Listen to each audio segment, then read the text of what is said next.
جی قمر احمد ظفر صاحب نظم. السلام علیکم. وعلیکم السلام. منظوم کلام حضرت مسلم موعود رضی اللہ تعالیٰ عنہ. محمد عربی کی ہو عالم برکت، ہو اس کے حسن میں برکت، جمال میں برکت، ہو اس کے حسن میں برکت، جمال میں برکت،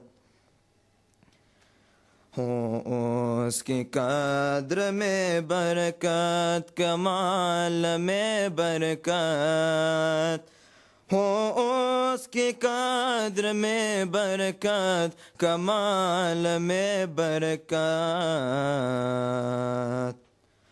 ہو اس کی شان میں برکت، جلال میں برکت، ہو اس کی شان میں برکت، جلال میں برکت،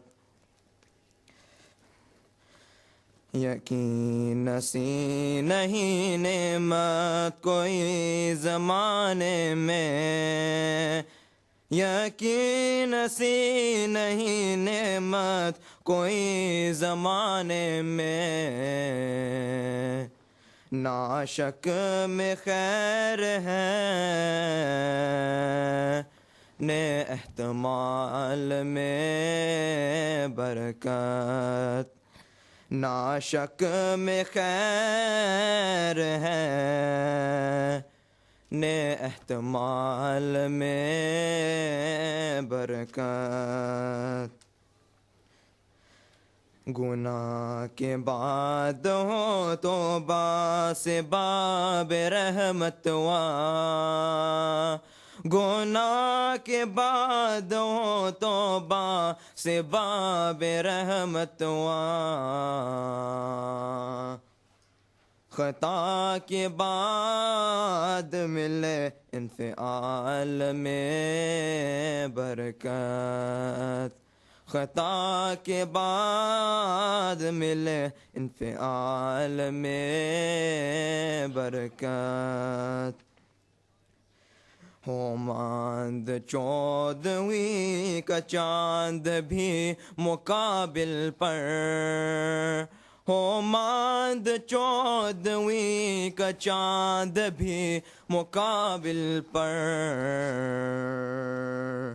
خدا وہ بخش ہمارے ہلال میں برکت، خدا وہ بخش ہمارے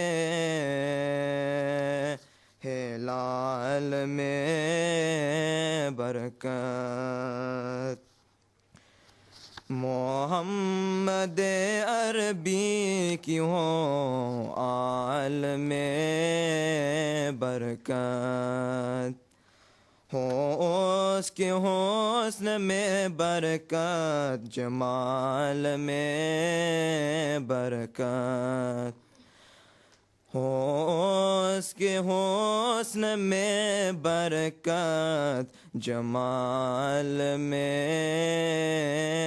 برکت.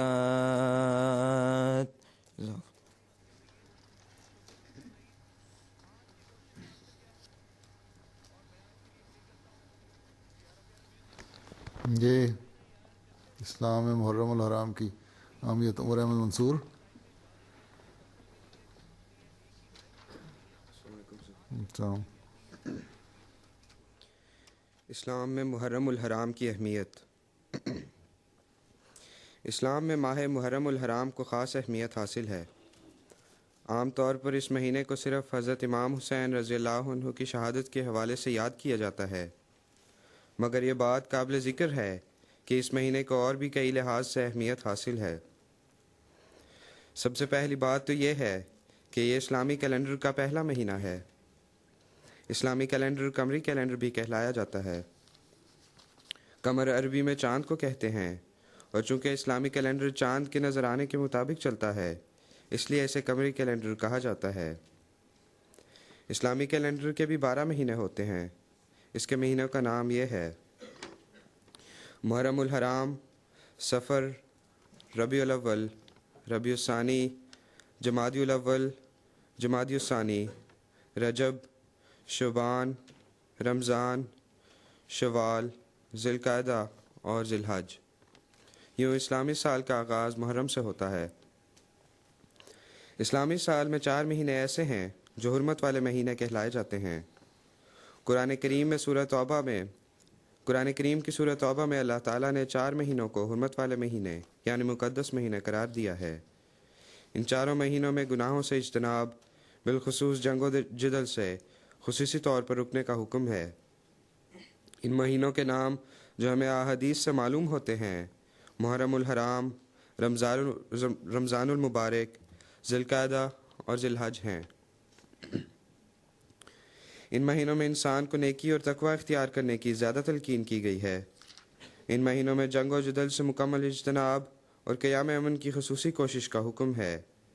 اسلام نے تو محرم الحرام میں غیروں سے بھی لڑائی کی ممانعت فرمائی، اور آج یہ دیکھ کر انتہائی دکھ اور افسوس ہوتا ہے کہ غیروں سے لڑائی تو دور کی بات، خود کو مسلمان کہلوانے والے محرم میں بھی آپس میں ایک دوسرے کی جان کے دشمن بن گئے ہیں۔ محرم الحرام کو ایک خاص فضیلت یہ بھی حاصل ہے کہ اسی مہینے میں شب ابو طالب کا محاصرہ شروع ہوا۔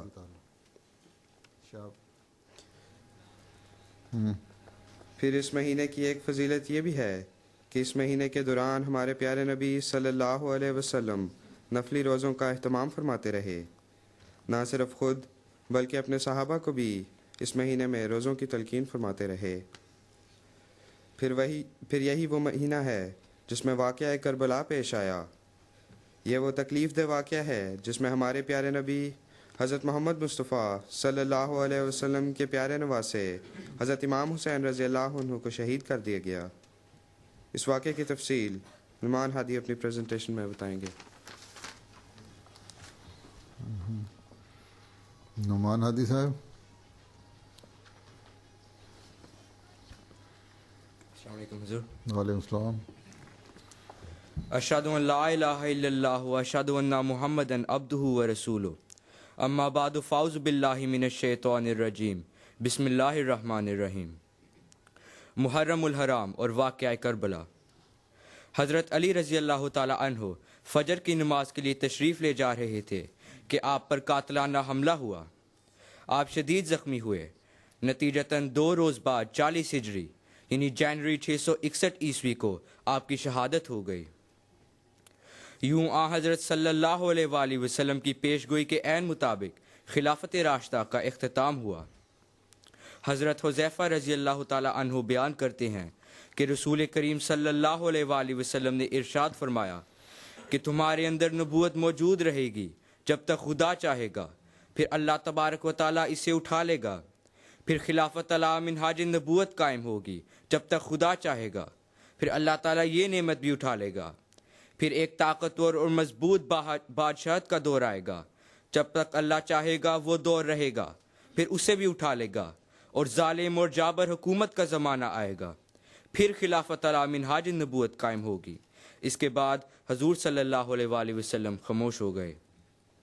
حضرت علی رضی اللہ تعالی عنہ کی شہادت کے بعد آپ کے بڑے بیٹے حضرت حسن کو خلیفہ چنا گیا، مگر امیر معاویہ کو یہ بات قبول نہ تھی، لہٰذا اس نے اپنی افواج کے ساتھ عراق پر حملہ کر دیا۔ حضرت امام حسن نے معاملے کی نزاکت کو سمجھتے ہوئے امیر معاویہ کی خدمت میں اطاعت کا خط لکھ دیا۔ یزید اسی حضرت معاویہ کا بیٹا تھا۔